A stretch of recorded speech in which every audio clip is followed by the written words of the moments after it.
오늘 7월 첫째 주일입니다. 오늘은 교회가 세워진 지 1년이 되는 날이에요.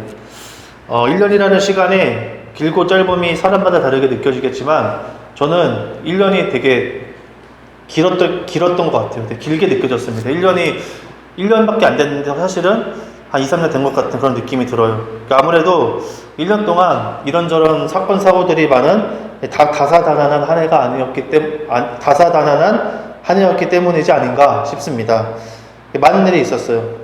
근데 우리뿐 아니라 많은 교회가 1주년, 2주년, 10주년, 30주년 등을 기념하는 행사를 합니다. 그래서 저도 사역할 때 보면은 그런 기념 행사를 되게 뜻깊게 생각하고 1주년, 2주년, 주년마다 되게 성대하게 행사를 열고 교회가 천년만년 그 교회가 계속 갈 거라고 생각을 하고 소망을 하지만 우리가 성경적으로 봤을 때 교회는 어떻죠? 사라지고 없어지는 게 반복되는 게 역사가 말해주는 증거입니다. 그렇기 때문에 우리가 성경에서 볼 수 있는 여러 초대교회들, 유명한 교회들 지금도 어떻게 됐습니까? 다 없어졌어요. 예전에 제가 20대 때 터키 갔을 때도 거기에 바울이 세운 교회 다 갔는데 터만 있어요. 터만. 아무것도 없고, 그리고 심지어는 유명한 교회는 이슬람 성전이 됐어요. 그러니까 그게 곧 뭡니까? 그게 중요하다 안 중요하다? 중요하지 않다는 얘기예요. 그러니까 그 시대를 살던 사람들이 예수님 잘 믿고 살았으면 된 거지, 교회 신앙생활을 하기 위해서 모인 그 장소가 어떻느냐는 전혀 중요하지 않다는 그 얘기죠. 어찌됐든 중요한 게 아니에요. 현재 몇 주년이 됐다, 100주년 우리 교회 전통 이런 거 물론 중요할 수도 있겠지만 본질적으로는 중요하지 않다. 지금 현재 우리가 주님 안에서 살아가고 있는지, 앞으로도 쭉 하나님과 동행하는 일에 장애물이 없는지가 더 중요하다는 얘기예요. 예를 들어서 100주년 된 교회가 있다고 한다면은 우리가 이런 전통이 있습니다 라고 해봤자 그 시점에 성도들의 신앙이 예수님 보시기에 바람직하지 않다면은 그 100년 된 게 뭔 의미가 있겠느냐 그 말이죠. 마태복음 7장 17절에 예수님께서 이런 말씀을 하셨어요. 좋은 나무마다 아름다운 열매를 맺고 못된 나무가 나쁜 열매를 맺나니 라고 하셨습니다. 그러니까 좋은 나무건 못된 나무건 둘 다 같은 식물 생육 과정을 거쳐서 열매를 맺어요. 그렇죠? 하지만 질적인 차이가 있다 라고 예수님께서 말씀하십니다. 이 말은 이 땅에 태어난 사람이라면 누구나 인생을 살아요. 그렇죠? 누구나 가난한 사람이건 부자로 태어난 사람이건 몸이 아프건 건강하던 상관없이 이 땅에 태어났다면은 인생, 그러니까 살다가 죽습니다. 반드시 어떤 과정을 거쳐서 죽는데, 그게 바로 그 인생에는 질적인 차이가 있다는 말이에요. 즉 하나님 중심의 관점으로 보면은 아까 제가 말씀드렸던 것처럼 무병장수, 오랫동안 존재했다, 그게 좋은 게 아니라 어떤 인생을 살았는지가 더 중요한 거란 얘기입니다. 왜냐하면 하나님께서는 우리의 삶의 내용이 어디서부터 온 것인지를 보시기 때문이에요. 그 예가 바로 예수님께서 말씀하신 포도나무 비유죠.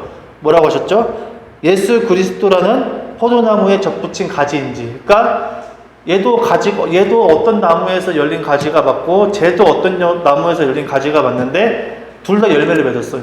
근데 그게 뭐예요?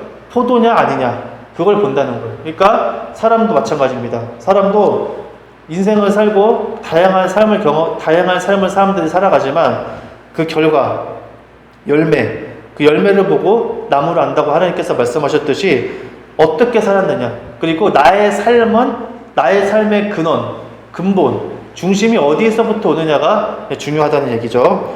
그런 의미에서 오늘 본문 말씀은 예수님 안에서 새롭게 거듭난 그리스도인의 이 본분, 특징을 말해주고 있어요. 근데 오늘 본문 말씀 우리가 너무나 잘 알고 있습니다. 농담반 진담반으로 이제는 너무나 잘아서 그만해라라고 할 정도로 교회에서 반복 강조하는 말씀이죠. 항상 기뻐하라, 쉬지 말고 기도하라, 범사에 감사하라 라는 얘기예요. 근데 이게 기뻐하고 기도하고 감사하는 것도 쉽지가 않아요. 첫 번째부터 사실 걸립니다. 우리 과연 그리스도인들 중에서 기쁨을 기뻐하는 사람이 과연 누가 있을까? 저부터도 벌써 내가 그렇게 기뻐하나, 삶을 살면 내가 그렇게 기뻐하나? 라고 생각해보면은 그렇게 많이 없는 것 같아요. 기뻐하는 것부터 걸립니다. 그 다음에 기도하는 것도 쉽지 않고, 기쁨과 감사는 전 모르겠어요. 그 외국 사람들한테는 좀 기쁨과 감사가 있는 것 같아요. 삶 속에 신앙이 있건 없건. 근데 우리나라 사람들은 없는 사람이나 있는 사람이나 기쁨과 감사는 없는 것 같습니다. 제가 봤을 땐 그래요. 우리나라 이 사회 정서상 기쁨과 감사는 좀 거리가 멀지 않을까. 그러다 보니까 이 한국 기독교인들이 마찬가지로 기뻐하고 감사하는 사람이 그렇게 많지가 않습니다. 그런 거 보면 알 수 있듯이 이게 쉽지 않다는 얘기예요. 근데 거기에 지금 수식어가 붙어요. 뭐라고 붙냐면은 항상 쉬지 말고 범사에 라는 수식어가 붙으니 이게 정말 이게 가능한 일인가 싶을 만큼 되게 거리가 멀게 느껴집니다. 하지만 불가능에 가까운 것처럼 보이지만 그게 정말로 불가능할까? 하나님께서 불가능한 거를 억지로 쥐어짜라고 그렇게 지금 말씀하셨느냐라고 생각을 해보면은 그렇지 않다는 걸 금방 알 수가 있다는 얘기예요. 그 본문 18절을 자세히 보면은 뭐라고 하냐면 이것이 그리스도 예수 안에서 너희를 향하신 하나님의 뜻이니라 이렇게 말씀하셨고 본문 23절에 평강의 하나님이 친히 너희를 온전히 거룩하게 하시고 라고 얘기를 해요. 즉 내가 거룩하니 너희도 거룩하라 라는 하나님의 말씀, 명령입니다. 하지만 안 되는 걸 너희가 억지로 그렇게 쥐어짜라는 게 아니라 친히 우리를 온전히 거룩하게 하시는 하나님, 그 하나님이 주체가 되어서 항상 기뻐하고 쉬지 말고 기도하며 범사에 감사하는 하나님의 자녀로 만드시겠다는 하나님의 뜻, 여기에 우리가 믿음으로 반응하는 것이 중요하다는 얘기예요. 그럼 그렇다고 여기서 믿음만을 강조해서는 균형을 잃어버리겠죠. 믿기만 하면 다 되냐? 뭐 그런 건 아닙니다. 우리가 믿기만 하면 다 되느냐라고 했을 때 왜 그걸 균형을 못 잡냐면은 우리나라뿐만 아니라 이제 전 세계 사람들이 인간이기 때문에 연약한 점. 그러니까 인간이기 때문에 보고 싶어 하는 것만 보고 싫어하는 거는 싫어하고 싶고 쓰면 뱉고 싶어 하는 인간의 그 심리상 자꾸 어느 쪽에 치우치냐면 믿음에 치우칠 수밖에 없어요. 믿으면 다 된다는 거. 믿음은 보이지가 않잖아요. 보이지도 않고 누가 증명할 수도 없고 또 나조차도 내 믿음을 어떻게 알 수가 없어요. 하지만 성경에서는 분명히 말합니다. 믿음에는 반드시 뭐가 따른다? 행위가 따른다. 행위라는 그걸 보면은 믿음이 진짜인지 아닌지를 알 수가 있다고 얘기를 합니다. 그렇기 때문에 믿음에는 반드시 행위가 따르기 때문에 믿음과 행위는 떨어뜨릴 수 없는 관계예요. 그렇기 때문에 항상 기뻐하고 쉬지 말고 기도하며 범사에 감사하는 행위가 하나님의 뜻이자 이것이 곧 믿음의 참 반응임을 기억을 하시길 바랍니다. 그래서 우리가 항상 기뻐하고 쉬지 말고 기도하고 범사에 감사하는 것, 이거는 하나님을 진짜 믿어야지만 가능합니다. 가능해요. 그러니까 믿음에 대한 반응, 진짜 믿으면은 행위가 반드시 나타난다는 게 성경에서 계속 일괄적으로 가르치는 교훈, 진리입니다. 그래서 우리가 그런 상황이 안 되지만 그런 상황이 안 되더라도 하나님을 믿기 때문에 하나님이 우리를 향하신 뜻이 그렇다고 하셨기 때문에 그 믿음으로 그렇게 하려고 애쓰는 것, 그러면은 그것이 어떻게 되느냐? 그렇게 정말로 된다는 거예요. 예수님께서 말씀하셨잖아요. 너희가 믿은 대로 될 것이다. 처음에는 안 되지만 그 믿은 대로 결국엔 하나님께서 이루어 가신다라는 것이 오늘 제가 방금 말씀드린 하나님께서 우리를 그렇게 만들어 가실 것에 대한 그 믿음이 우리에게 필요한 이유라고 볼 수가 있습니다. 그래서 하나님께서 하실 것을 믿기 때문에 어떤 상황이든지 그리스도는 어떻게 됩니까? 하나님을 생각하며 기뻐하려고 애쓰는 거고, 또 시시때때로 하나님을 찾고 기도로 간구하며 또 범사, 기쁘나 슬프나 좋으나 안 좋으나 모든 일에 감사할 수 있는 것, 다 하나님께서 이루시고 나를 그렇게 만드실 것을 믿기 때문에 그렇게 하는 것이다 라고 우리가 볼 수가 있는 거예요. 그래서 이 믿음이 없이는 기뻐하라, 기도하라, 감사하라, 이 말씀을 보면은 세상 그렇게 무거운 짐이 없습니다. 이렇게 무거울 수가 없어요. 근데 믿음으로 보면은 어떻게든 내가 기뻐할 것이고 기도하게 될 것이고 감사하리라는 이 마음에 불타는 의지, 이 살아있는 믿음을 경험하고 더 사모하게 됩니다. 그런데 이게 우리도 잘 알다시피 쉽고 빠르게 진행되는 게 아니에요. 내가 믿음으로 행한다고 해도 뭐 하루 이틀에 이게 딱 되는 그런 게 아니라는 걸 우리는 잘 알고 있습니다. 또 믿음의 가장 큰 특징이 뭡니까? 믿음은 행위도 반드시 뒤따르지만 모두 뒤따라요? 인내. 믿음은 곧 인내를 낳고, 아까 이렇게 나오잖아요. 그렇죠? 그래서 하나님께서 친히 하신다는 이 뜻을 이루신다는 말씀을 이 성경의 인물들과 우리가 생각을 해보면은 잘 알 수가 있습니다. 어떻습니까? 성경에 등장하는 인물들을 하나님께서 어떻게 해요? 거룩하게 만들어요. 처음에는 세상 사람과 별 다를 바 없는 사람들을 하나님께서 부르시고 구별시킵니다. 거룩하게 만들어요. 구별되게. 아, 이 사람은 진짜 하나님의 사람이다라고 그렇게 만든단 말이에요. 뭐 지금 제가 여기에 대한 예는 준비는 안 했지만 당장 생각나는 게 누가 있어? 야곱도 있죠. 야곱도 세상 사람과 별다를 바 없잖아요. 욕심이 많고 어떻게든 내가 생존에 특화된 사람인데 하나님이 그를 인생을 가운데 거룩하게 구별되게 만들고, 그리고 누구야? 기드온도 평범한 사람이잖아요. 평범한 사람.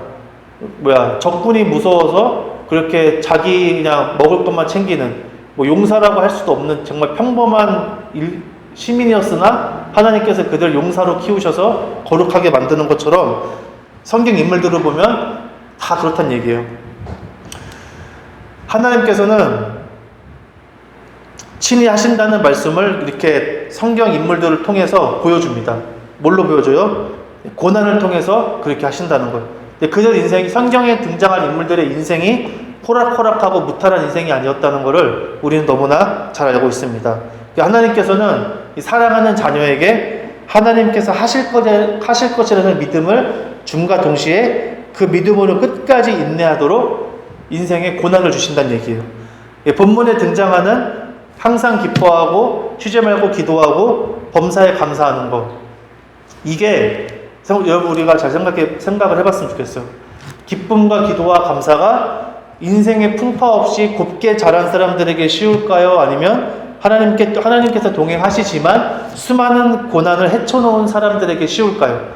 이걸 생각을 해보면은 성경에 의하면 후자입니다. 후자들이 다 하나님 안에서 기뻐할 줄 알고 기도할 줄 알고 감사할 줄 아는 사람들은 하나님과 동행하지만 온갖 고난을 통과한 사람들이 그걸 할 수 있다는 얘기예요.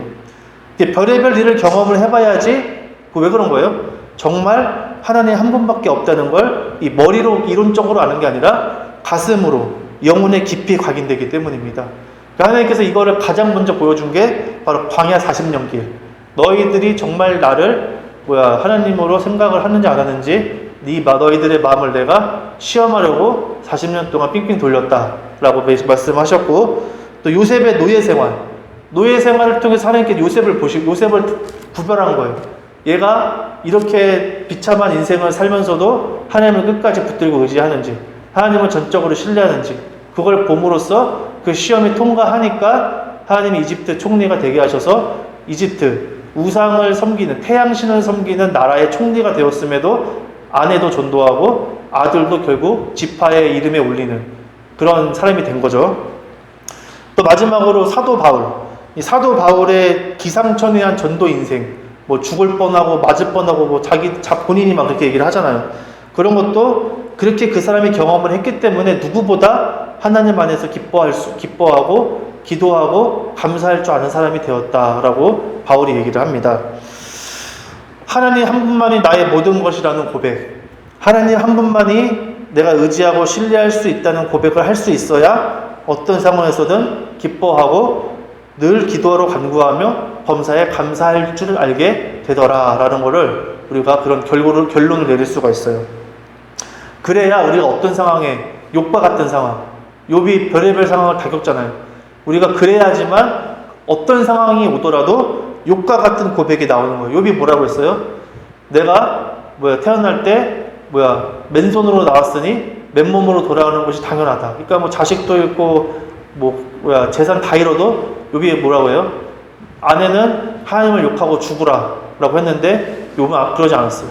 그러지 않고 내가 태어날 때 맨몸으로 태어났고 내 자녀, 내 부인, 내 배우자, 내 재산 다 내가 갖고 온 거 아닌데 당연히 내가 맨몸으로 돌아가는 게 당연하다 라고 그렇게 했어요. 하지만 욥의 속마음은 아니었잖아요. 욥은 계속 내가 왜 이런 고통을 당해야 되는지 하나님께 막 따집니다. 하지만 따지는 것과 진짜 하나님을 인정하는 것과는 다르다는 걸 욥이 보여준 거예요. 그렇게 되려면은 우리가 진짜 하나님 한 분만이 내 모든 것이라는 고백이 내 안에 있어야 할 줄을 믿습니다. 그래서 기쁨과 기도와 감사의 깊이가 고난 속에서 성장한 사람과 그렇지 않은 사람과 다르다는 얘기예요. 저는 그 예가 어디에 있을까를 생각해 봤는데 멀리 갈 것도 없습니다. 우리 가정이 그렇다고 생각을 해요. 지금에서야 얘기할 수 있는 거지만 우리가 제주도 가기 전에, 벌써 제주도에 나온 지도 오래됐는데 제주도 가기 전에 제주도 가기 전에 그때 하나님 안에서의 기쁨, 기도, 감사와 지금 하나님 안에서의 기쁨, 기도, 감사가 비슷한가라고 생각을 해보면은 많이 달라졌다는 것을 알 수가 있습니다. 제 기억으로는 그때도 우리 가정 기쁨이 있었고 기도도 있었고 감사가 있었어요. 그러나 그 차이는 이전과 비교할 수 없다는 걸 우리는 말을 하지 않아도 잘 알고 있습니다. 어떻게 말로 표현할 수는 없지만 하나님 안에서 무엇으로 기쁜지, 또 무엇을 내가 하나님께 감사하는지, 무엇을 놓고 하나님께 기도해야 하는지에 대한 이해의 깊이와 이 폭의 차가 매우 큽니다. 그전과 많이 달라졌어요. 예전에 내가 신앙생활 하면서 기뻐하는 것을 지금 보니 내가 왜 저런 세상적인 걸로 기뻐했나 싶은 거예요. 또 감사도 마찬가지입니다. 예전에는 내가 모두가 감사할 만한 것으로 감사를 했다면은 이제는 감사한 일이 아니라 오히려 골치 아픈 일, 두렵고 떨리고 이게 과연 내 미래가 어떻게 될까, 어떤 걱정 반, 근심 반, 두려움 반이 가득한 그런 일이 닥쳤음에도 오히려 감사할 점이 보인다는 거예요. 기도 내용도 이전과 많이 달라졌다는 걸 우리 모두가 경험하는 바입니다. 왜 그렇습니까? 본문 18절과 24절에 나타난 바와 같이 우리를 향하신 하나님의 뜻을 하나님께서 이루실 것이라 약속을 했고, 또 우리는 하나님께서 어떻게든 우리를 향하신 뜻을 이루실 것에 대한 믿음을 가지고 순종하려고 나름 발버둥을 쳤기 때문이에요. 그 순종의 날개짓이 뭐 되게 힘차고 막 그런 건 아니었을지라도, 볼품없을지라도 어떻게든 하나님 안에서 살아보려고 하는 과정의 결과가 서서히 나타나고 있다고 생각을 합니다. 천안에 와서 이제 교회가 세워진 지 1주년이 된 이 시점에서 개인적으로 제가 생각을 해봤을 때 가장 하나님께 감사드리는 부분은, 그리고 믿음이 굳건해지는 부분은 우리가 매 주일 예배를 드린다는 사실. 전 그게 가장 감사하더라고요. 예배. 이게 참 아무것도 아닌 것 같지만 전부죠, 전부. 아무것도 아닌 것 같지만 이 신앙의 전부라고 봐야 돼요. 그리고 앞으로도 하나님께서 어떻게든 예배하실 수 있도록 해주시겠다라는 그 사실에 대한 이 믿음과 감사가 있습니다. 우리가 어떻게든 제주도에서도 막 여러 가지 환경과 상황이 변한다고 할지라도 이상하게 많은 게 변했어도 예배는 빠진 적이 없었어요. 우리 막 1층에서 막 성표 놓고 드리고 막 그렇게 했잖아요. 그래서 사실 이게 쉽지가 않습니다. 우리나라뿐만 아니라 모르겠어요. 다른 나라 사람들은 어떻게 하는지 모르겠는데 우리나라 사람들은 이 교회라는 이 건물의 개념이 너무 강해요. 건물. 그 외형적인 공간에 대한 개념이 너무 강하기 때문에 이 교회라는 기존 공간에서 벗어나면은 이 마음이 꺾이는 경우가 대부분입니다. 사실. 마음이 다 꺾어버려요. 그리고 목사조차도 사람이 없고 가족끼리 막 예배 드리는 거를 되게 맥 빠지고 진 빠진다고 얘기를 합니다. 그런 경우가 많아요. 근데 예전에 내가 성함은 기억이 안 나는데 그 북한에 억류됐다가 풀려난 목사님 있죠. 그렇죠? 그분이 말씀하신 게 뭐냐면은 그분은 그 전에 막 몇백 명 앞에서도 막 설교하고 그렇게 했대요. 근데 그분의 고백이 뭐냐면 내가 감옥에 갇혔을 때 막 그 뜨겁게 예배를 드려본 적이 없대요. 혼자서 언제 죽을지도 모르고 하는 그 상황에서 내가 예전에 그 좋은 환경에서 드렸을 때보다 더 하나님과 가까웠고 더 그랬다는 거예요. 그러니까 그 예배와 신앙에 대한 인식 변화, 그리고 하나님과 동행하는 삶의 본질에 집중하게 된 게 저는 가장 큰 감사가 아닐까 싶습니다. 사실 쉬운 건 아닙니다. 쉬운 건 아니고 주변의 시선, 또 이 사회에 흐르는 어떤 흐름이라는 걸 또 무시할 수가 없어요. 하지만 하나님께서 어떻게 됐든 예배를 드리기 힘든 상황인데 어떻게 예배는 이어가게 하시는 게 저는 감사하더라고요. 물론 사람 일을 모르는 거라고 어떻게 변할지 모르는 걱정과 염려가 저에게 사실 생길 때도 있습니다. 근데 하나님께서 어떻게든 만들어 가실 거라고 믿어요. 그렇게 어떻게 되든 하나님께서 하실 거라고 믿고 또 그 믿음을 주신 하나님께 감사를 합니다. 비록 지금 뭐 잘하고 있는 것 같진 않으나 어떤 상황에서도 하나님을 예배하고 또 하나님의 사람으로 살아갈 것에 대해 고민하게 하시는 것. 계속 우리가 바쁜 상황, 여러 가지 좀 변화된 상황 속에서도 어떻게 하면 하나님의 중심으로부터 벗어나지 않을까를 계속 생각하고 있다는 것 자체가 감사한 부분이죠. 오늘 본문 말씀에 근거해서 우리가 앞으로 나아가야 할 길은 우리를 향하신 하나님의 뜻, 뭐라고 했죠? 기쁨과 기도와 감사요. 우리가 신앙생활을 많이 해봤지만 주님 안에서 기뻐하고 기도하고 감사하면 다 끝난 거 아닙니까? 그거 할 줄 알면 끝난 거예요, 사실은. 하나님 한 분만으로 기뻐하고 감사한다는 건 모든 게 다 녹아 들어가 있는 겁니다. 뭐 신앙 고백, 뭐 믿음, 이해, 그리고 영원한 소망, 뭐 별의별 모든 하나님의 약속이 다 농축되어 있는 게 기쁨과 감사를 하나님 안에서 할 수 있느냐 없느냐. 그리고 기도한다는 건 뭐예요? 매 순간 하나님이 아니면 내가 살 수 없다는 믿음이 있기 때문에 기도를 하는 거지, 믿음이 없어서 기도하는 게 더 쉽지가 않은 거죠. 그래서 그런 것을 깊이 묵상하며 바쁘더라도 여유가 없더라도 어떻게든 더 하나님께 가까이 붙어 있으려고 우리가 해야 한다. 또 하나님과 동행하는 삶을 더욱 누리려고 애쓰는 것이 우리가 앞으로 나아가야 할 길이라고 한번 생각을 해봅니다. 포도나무에 접붙인 가지라는 삶의 열매가 맺힐 수 있도록 우리가 이제 실질적인 것에 고민을 많이 해야 된다는 얘기죠. 실질적인 것. 우리가 보통 그러면은 뭐 교회 가서 봉사하고 다 귀합니다. 하지만 우리 삶이 하나님을 인정하고 하나님 중심으로 잘 굴러 돌아가게끔 하는 게 그게 바로 열매 맺는 삶의 어떤 모습이라고 볼 수가 있습니다. 그리고 하나님께서 가장 원하시는 게 뭐죠? 지난주인가 지지난주에 했는데 하나님 뭐라고 했어요? 나는 제사보다 뭘 원한대요? 정의와 자비. 자비보다 자비를 원하고 제사를 싫어한다. 뭐 그런 게 있었잖아요. 그렇죠? 그런 것처럼 이 정의와 자비, 또 예수 그리스도를 나의 주인, 하나님으로 인정하는 것, 이것이 정말 견고해질 필요가 있습니다. 그리고 그 믿음에 해당하는 구체적인 행위와 노력과 인내, 내 믿음의 고백인 주님을 생각하며 인내하는 거예요. 우리가 당장 뭐 기뻐하고 기도하고 감사하는 거 안 될 수 있습니다. 잘 안 될 수 있어요. 하지만 그렇게 되게 해주실 것이라는 믿음, 하나님이 다 하실 것이라는 믿음으로 우리가 인내하며 그렇게 그 길을 잡고 나아가다 보면은 하나님께서 그렇게 말씀하실 거예요. 이 구체적인 예가 바로 오늘 본문 19절에서 22절에 있죠. 뭐래요? 성령을 소멸하지 말며 라고 했어요. 성령을 소멸하지 말며. 우리는 성령 하나님에 대한 인식이 점점 약해지고 있습니다. 하지만 성령 하나님을 인정하고 이 마음의 변화, 생각의 변화, 인식의 차이는 다 성령 하나님이 돌봐주셔야 돼요.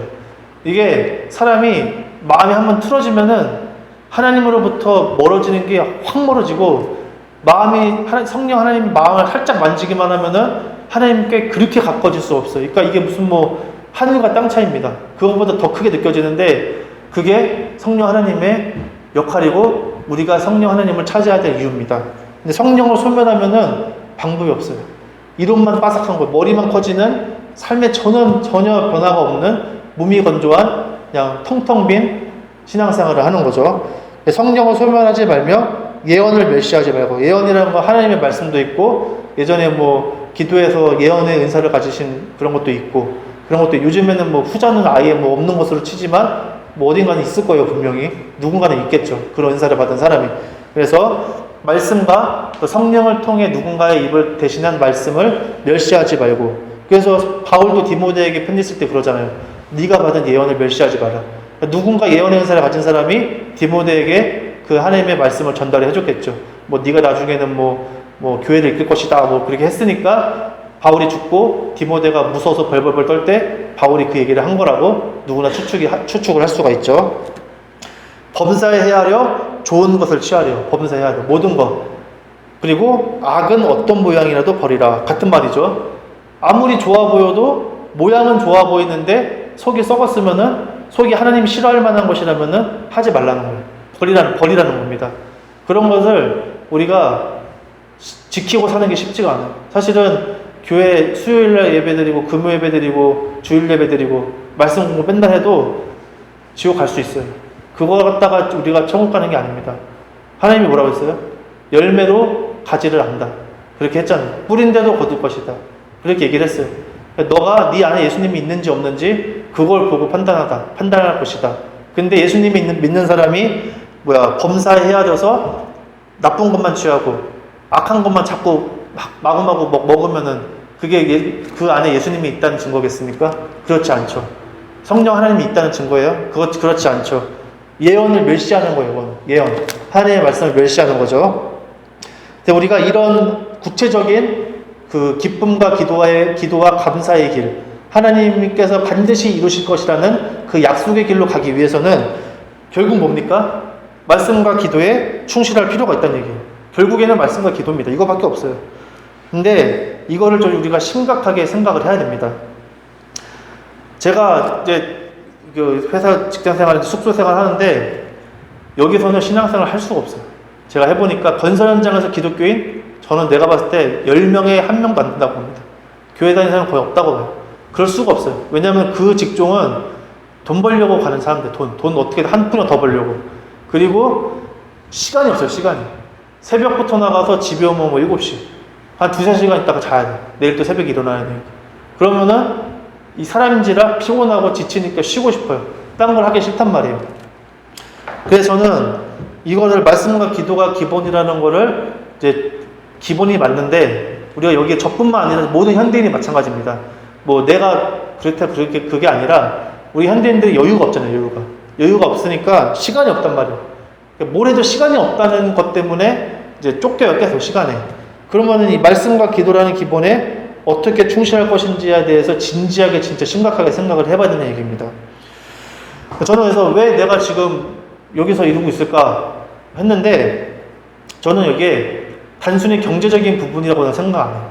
제가 하나님의 은혜로 정말 말도 안 되게 자격증 따고 별로 시간이 안 돼서 바로 이렇게 입사를 해서 일을 하게 돼서 감사한 부분은 맞는데 하나님 너 돈 벌으려고 돈만 벌으라고 여기 갖다 놨을까? 저는 그렇게 생각하지 않습니다. 전 도전을 받는 거예요. 야, 이런 환경에서 어떻게 하면 하나님 안에 살아갈 수 있을까? 왜냐면은 그렇잖아요. 그러면 구원받은 사람들이 다 그러면은 9시 출근, 5시 퇴근 이런 사람들만 구원받고 쉬는 시간 없는 사람들은 구원 못 받고 그런다? 말이 안 되잖아요. 그렇잖아요. 그리고 우리가 성경에 보면은 뭐라고 합니까? 그 노예, 이때는 노예가 있었잖아요. 노예들도 예수님 믿고 구원 받았단 말이에요. 그래서 상전을 예수님처럼 모시라. 노예한테 무슨 시간이 어디 있어요? 맨날 일만 하고 그럴 텐데. 그러니까 이게 저는 요즘에 어떻게 보면은 더 깊이 생각해야 될 부분이라고 생각을 했어요. 근데 한편으로는 목사니까 그나마 버티는 거지 아니었으면 큰일 날 뻔했다. 그러니까 제가 목사라는 직분 자체가 너에게 어떤 영향을 준다는 게 아니라 목사 직분을 받고 사역을 하고 그 기간까지 오는 신앙의 여정이 있었기 때문에 그런 상황에 맞닥뜨려도 야 이걸 어떻게 하면 좋을까라는 것을 좀 긴장을 잃지 않고 그렇게 하려고 한다는 얘기지 내가 목사기 때문에 그렇습니다. 그건 아니라는 얘기죠. 목사뿐만 아니라 누구나 마찬가지예요. 그래서 고된 환경에서 어떻게 하면 하나님 안에서 살아갈 수 있지를 고민하고 그렇습니다. 근데 제가 생각을 가만히 해보니까 요즘은 이 마음 편히 말씀과 기도에 집중하기가 힘들어요. 그러니까 쉽지가 않습니다. 이게 각자 요즘에는 개인이 너무 강해진 시대예요. 각자 알아서 해야 하는 시대. 기존의 교회 구조는 뭐예요? 아직도 단체 그러니까 조직을 되게 중요시 하잖아요. 교회라는 공동체를 중심으로 하는데 지금 시대는 공동체 중심이 아니라 어떻습니까? 철저히 개인 중심이다. 개인 중심. 그리고 이 AI, 진짜 AI 기가 막힙니다. 진짜 제가 일하면서 건설 용어 하나도 모르고 사람들이 말하는 거 하나도 모르는데 AI 치면 다 나와. 그러니까 일하다가 얘기했는데 무슨 말인지 몰라. 처음이니까 얼른 기억했다가 AI 두드리면은 설명 쫙 나오고 사진 설명, 사람이 가르쳐주는 것보다 더 설명을 잘해요. 그런 시대에 살아요. 그러니까 우리는 개인이지 이렇게 공동체가 쉽지가 않습니다. 그래서 이게 쉽지가 않아요. 다 같이 하면 좋겠지만 할 수 있는 사람만 하는 것에서 해야 될 수밖에 없는 상황이다라고 보는 거죠. 그러니까 직장생활 해보니까 제가 사역자 생활할 때보다 더 이 말씀과 기도에 절실해져요. 더 목말라요. 왜냐면은 그때는 몰랐죠. 왜냐면은 그냥 뭐 교회에서 사니까 늘 항상 말씀이 내 옆에 껴져 있고 하니까 그냥 뭐 게으른 거죠. 어떻게 보면 뭐 안 좋게 말하면 게으른 거고 좋게 말하면 환경이 좋은 거고 그렇게 되는 건데, 이제는 뭐 내가 정신 안 차리면은 뭐 그냥 훅 날아가는 그냥 한 방에 훅 날아가니까 말씀과 기도에 더 집중을 해야겠다라는 어떤 긴장감이 든다는 얘기죠. 그러려고 다시 한번 이 삶의 패턴에 큰 변화를 요구를 받고 있는데, 뭐 저도 기도하겠지만 여러분의 기도와 하나님의 은혜가 필요로 합니다. 하지만 뭐 저는 저대로, 또 여러분은 여러분대로, 우리 아이들도 한 사람 뭐 학교 다니고 나름의 생각을 하면서 생활을 할 텐데, 사람 나름대로 다 자기 사정이 있어요. 그렇죠? 근데 각자 그 상황에서도 우리가 상황은 다르지만 지금 한 가족으로 하나님께서 묶으셨고, 또 하나님께서 친히 이루실 것에 대한 어떤 기대와 이 믿음에 대한 이 순종이라는 반응으로 우리가 계속 이어져 갔으면 좋겠습니다. 그러니까 앞으로 어떻게 변할지 모르겠어요. 하지만 하나님의 은혜로 하나님의 중심으로 살아가기 위해서 끝까지 믿음으로 잘 인내해서 하나님 앞에 항상 겸손하고, 또 연약하더라도 하나님을 항상 붙들고, 또 어떻게든 하나님 중심으로 살아가려고 노력하는, 또 무엇보다 하나님을 경외하고 두려워할 줄 아는 우리 가정이 되기를, 또 하나님이 주신 말씀을 붙들고 끝까지 믿음의 길을 완주할 수 있기를 예수님의 이름으로 축원합니다. 기도하겠습니다.